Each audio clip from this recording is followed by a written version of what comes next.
Hello, I'm Eric Snodgrass, Principal Atmospheric Scientist at Nutrien Ag Solutions, and I want to thank you for watching this weekly Ag Weather Update brought to you by the Farm Credit Associations of North Carolina.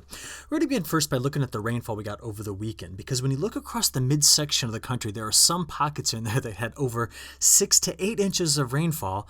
Meanwhile, look back over in parts of North Carolina, just some widely scattered showers and storms, and otherwise a relatively dry weekend. Now, some parts of the state did get hit pretty hard, especially when you get into South Carolina. I want to talk with you about this specifically to start this video because now that we are into summer, we need to be talking about the most common type of severe weather that we're going to be seeing all the way through the next 3 to 4 months.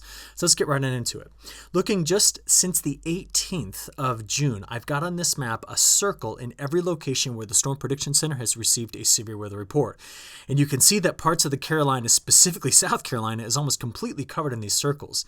Now, we have had since the 18th 2,272 separate reports of severe weather, but look at that number that's right up at the top. 1,893 of these were from severe winds. And I want to make sure that we're aware of the type of storm that produces them most commonly. And a good way to look at this and to learn about what we should be expecting this summer is to look over here at the map that's on the left. That takes you back to the 21st, so that was Friday. Now watch the animation on the right, starting right now. Storms blow up in Colorado, move into Nebraska, get into northern Kansas. Now Iowa, Missouri, Illinois, Indiana, Kentucky, Tennessee, and then over to North Carolina and South Carolina. That's right. We have to actually watch for thunderstorm complexes to begin in the midsection of the country, in the Corn Belt, and then sweep over to our side of the United States. Now, back on the 21st, this was last Friday, we actually saw 489 separate reports of severe weather, and a lot of the heavy rain that you saw there in South Carolina was complements of these storms. Now, when we see these types of storms, let's remember a little bit of our basics about meteorology. So I pulled these out of some notes from a class I used to teach at the University of Illinois. I've cut one of these squall lines in half. And what I want you to remember is that as they approach, they often have these big shelf clouds. You can see this one right here. And that shelf cloud sits right out ahead of the storm. Now, what makes these storms so powerful is they have a really well-defined and large downdraft that stretches, well, for in some cases, hundreds of miles behind the main leading edge of the storm. Now, what pushes the storm forward is a thing called the rear inflow jet, and it comes down, hits the ground, and then slams there and moves forward very quickly.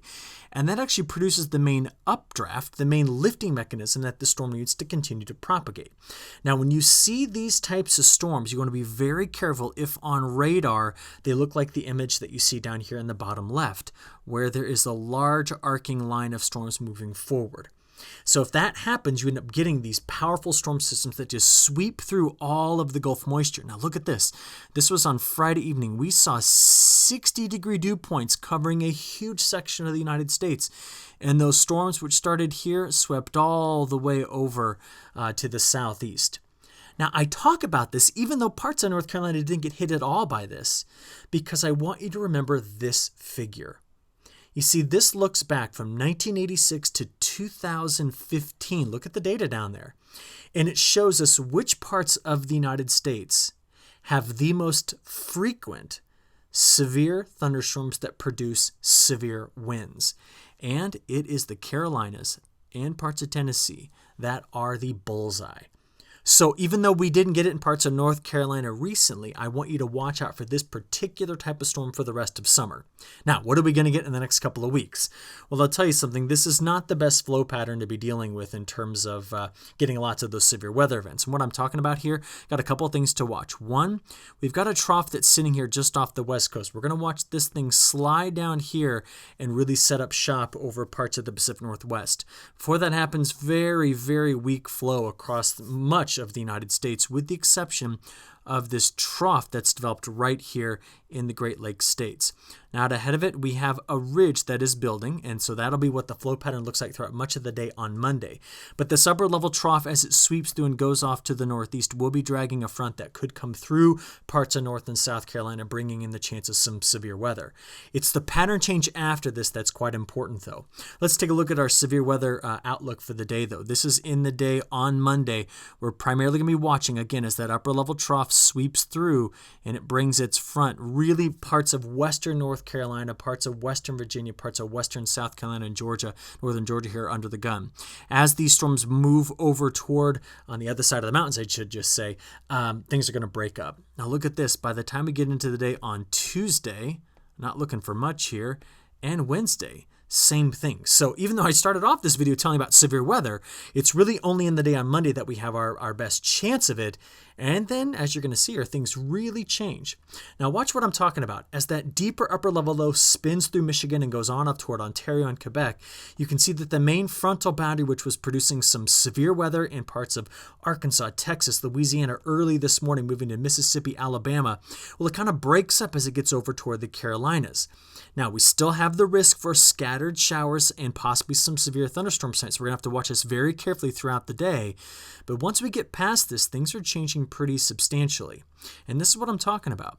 Over the next week, I have the European model on the left and the GFS on the right. We can see that both of them are kind of keeping much of the southeast on the whole, but specifically the Carolinas relatively dry. Flipping you now over to what we call the National Blended Model. This blends together the best of our global modeling suites here. We can see that overall, except for some widely scattered showers and storms, our next 7 to 10 days actually looks on the drier side. And we have to answer the question as to why that is. So let's go right here. We're going to start off first with this upper level trough sweeping through. And then behind it, this trough dives down to the northwest and we get flow that looks like this. And that big ridge signals a change such that we're going to have a less of a chance at getting a lot of severe weather over the southeast. And there it is. I just took you through this week. Look, we come back here. This is Monday night, getting to Tuesday, Wednesday, Thursday, Friday, Saturday. And this large ridge that builds in here is one type of flow pattern that sets us up where we don't often have a lot of rainfall moving over the parts of the Carolinas. As the trough digs in the Pacific Northwest, that ridge will hang on, and it looks to want to hang on until we get into, I don't know, the first week of July. Now watch what happens toward the end of this animation. Here's July the 4th, July 5th, 6th, and 7th. Now, we're looking pretty far out here, but we're seeing the atmosphere tell us this. Strong jet stream coming across the Pacific starts to make a turn, builds into a ridge here, and then overall a broader trough in this section of the country. Now with that flow pattern, we will get into what we call northwest flow coming off of this ridge, okay? And northwest flow often produces those thunderstorm complexes that like to build in this direction. So we're going to have to watch for those.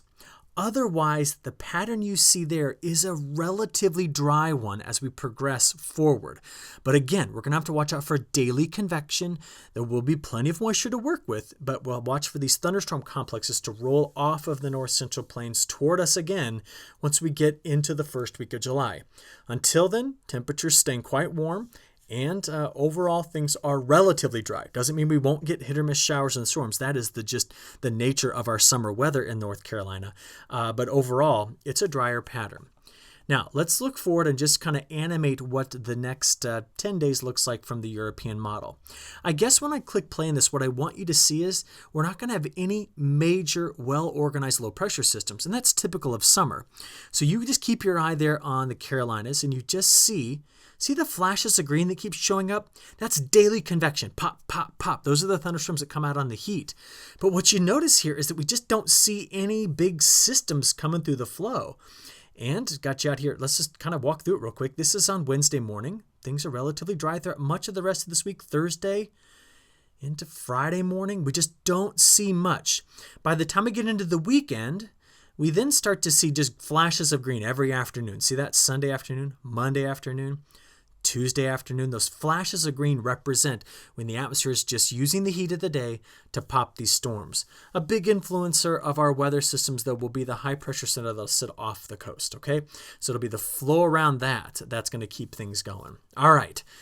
That's what your precipitation looks like here. I want to show it to you one last way. Let's go out 15 days from the European ensemble on the left and the GFS on the right. You can see because much of our precipitation coming in the next 10 to 15 days will be convective or thunderstorm-like in nature. Both models say, things are relatively dry here along the coast.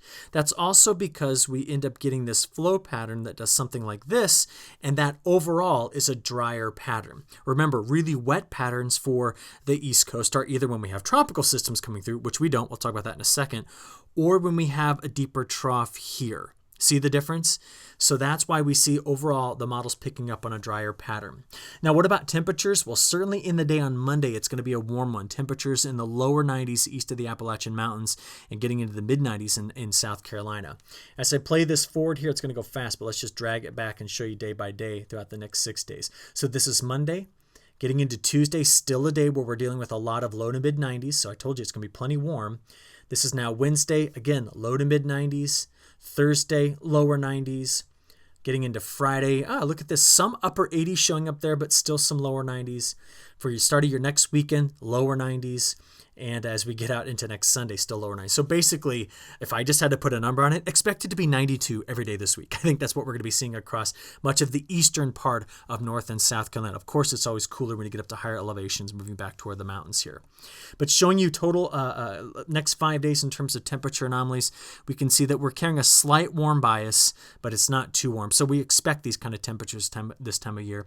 And days 6 through 10, overall, closer to average temperatures on the whole. When we get out to days 11 through 15, we will be seeing a bit of a change in the flow of the jet stream by this time. And that's where we really kind of back off on the high probability of extreme heat across the southeast and across the Carolinas.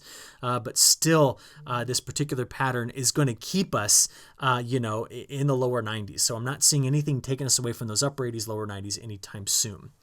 Now, across the midsection of the country, we are very worried about the late plant, and this is going to be impacting corn and soybeans. So you in the Carolinas that farm corn and soybeans, please listen. We've been talking about this a lot this spring, but we are way behind on growing degree units, and some folks in the Midwest did not plant corn until June 1st. So we've only accumulated 500 growing degree units since June 1st, and we are in major deficit. So just since June 1st, look at the Eastern Corn Belt. This is a time of year where we really need to be picking up some heat to get that crop out of the ground, and we still have people rolling planters in parts of the Eastern Corn Belt. It is a tragedy, to say the least. Right here in Illinois, I live right here in Champaign County, one of the most productive corn and soybean counties in the country and on earth. We have corn right now in some places that is only 6 inches tall, and our beans are just emerged.